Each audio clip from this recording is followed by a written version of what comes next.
औज़ुबिल्लाहिमिनश्शैतानिर्रजीम बिस्मिल्लाहिर्रहमानिर्रहीम। हम इस वक्त कोरोना वायरस की तीसरी लहर का मुकाबला कर रहे हैं। मौजूदा लहर पहले से ज़्यादा ख़तरनाक है। पहले दो फेज़ की निस्बत कोरोना का तीसरा फ़ेज़ बहुत शिद्दत का हामिल है।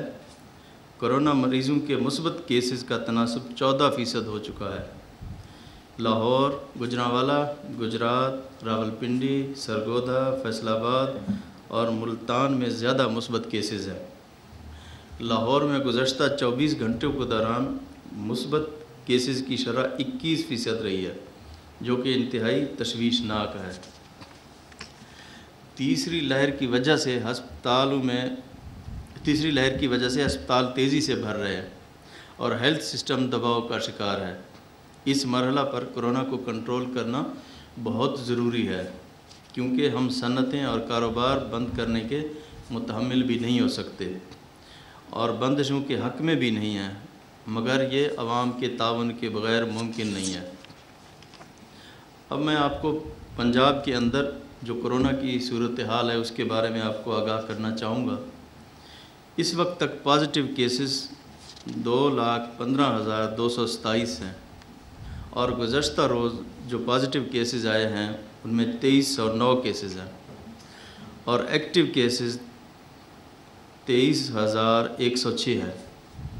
और जो तशवीशनाक हालत में जो पेशेंट्स हैं उनकी तादाद 252 है और अब तक जो अमवात हुई हैं 6,244 हुई हैं और गुज़श्ता 24 घंटे के दौरान जो अमवात हुए हैं वो 39 हैं और जो गुज़श्ता रोज़ जो टेस्ट किए गए 24 घंटों के दौरान वो 15,780 टेस्ट किए गए।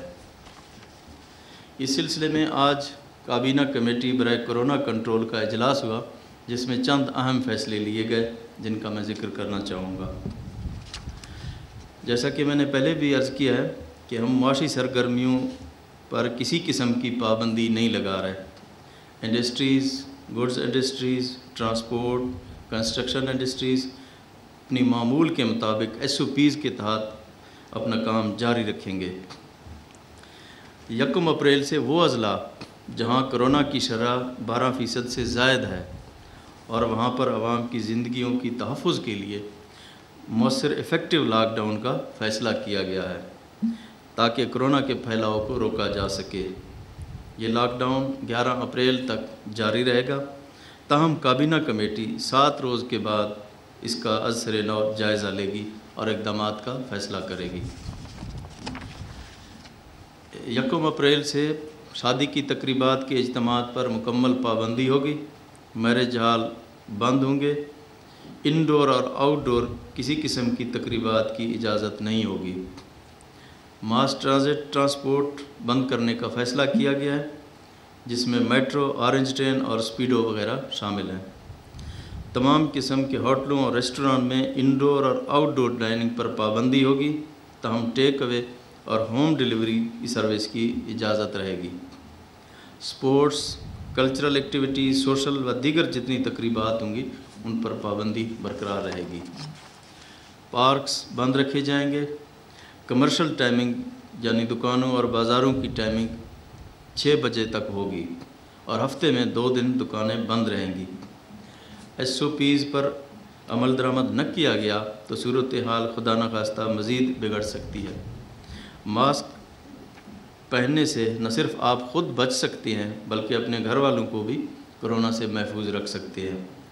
हुकूमत पंजाब जहाँ मुख्तलिफ़ पाबंदियों पर अमल दरामद यकीनी बनाने के लिए कोशा है, वहाँ ये भी बताना ज़रूरी समझता हूँ कि कोरोना के टेस्ट के लिए 22 BSL लैब्स भी काम कर रही हैं, जहाँ रोज़ाना 15,000 से ज़्यादा टेस्ट किए जाते हैं। अब तक सूबा भर में 125 वैक्सीनेशन सेंटर कायम किए गए हैं। इसमें कुल 4,56,000 वैक्सीन डोज आ चुकी है। इसमें 1,21,527 हेल्थ वर्कर्स को पहली डोज दी जा चुकी है और 54,885 हेल्थ वर्कर्स को दूसरी डोज़ भी मिल चुकी है और 60 साल से ज़ायद उम्र लोगों को, जिनमें 1,51,447 अफराद शामिल हैं, वैक्सीनेशन हो चुकी है। कोरोना से निमटने के लिए हुकूमत पंजाब की पूरी इंतज़ामी मशीनरी बशमूल महकमा सेहत, ज़िली इंतज़ामिया, पुलिस व दीगर तमाम महकमे शामिल हैं, आपकी खिदमात और आपकी हिफाजत के लिए मामूर है।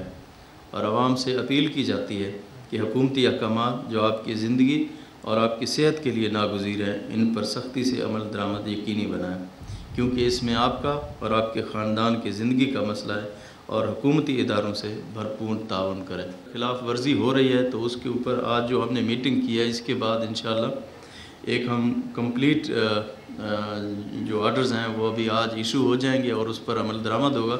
उस पर चीफ सेक्रेटरी, आईजी और हमारे तमाम मिनिस्टर, हम लोग सब इंशाअल्लाह उसको मॉनिटर करेंगे और उसको देखेंगे। बाकी जहाँ तक आपने इंडिविजुअली सवाल किया है कि कोई पर्चा हुआ है, उसके ऊपर इंशाअल्लाह आईजी साहब बैठे हैं, वो डिटेल में देखेंगे और जो इंशाअल्लाह कानून के मुताबिक होगा उसके ऊपर एक्शन लिया जाएगा।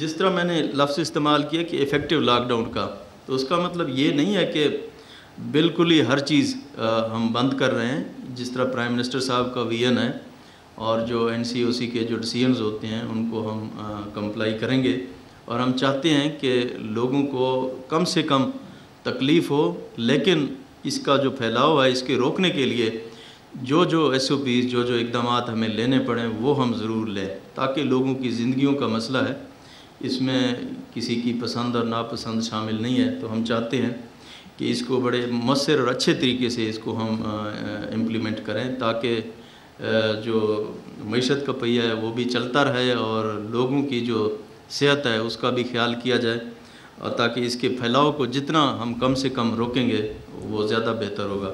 क्योंकि पूरी दुनिया में यही कुछ देखा गया है कि हेल्थ सिस्टम को जितना भी हम बेहतर कर लें, अगर हम अपनी एहतियाती तदाबीर नहीं करेंगे तो उससे फिर ये हमारे कंट्रोल में नहीं आ सकता। तो उसके लिए थोड़ी सी तकलीफ़ तो होती है, लेकिन वो आप लोगों के और इस पूरे आवाम की बेहतरी के लिए ये जो इक़दामात हैं वो हम ले रहे हैं। तो हमें उम्मीद है इंशाअल्लाह आप लोग भी इसमें भरपूर तावन करेंगे हमारे साथ।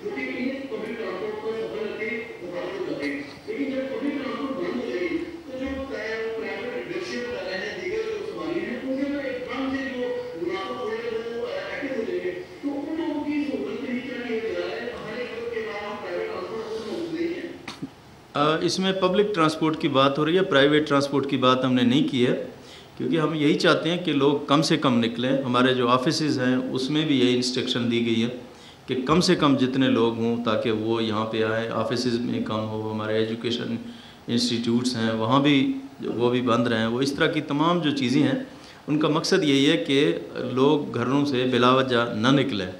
तो ये इसलिए ये किया गया है। प्राइवेट ट्रांसपोर्ट की पाबंदी की बात अभी नहीं की है, उसको भी हम मज़ीद अगर खुदा न खास्ता कोई इस तरह की सिचुएशन मज़ीद रही तो फिर उसको देखेंगे।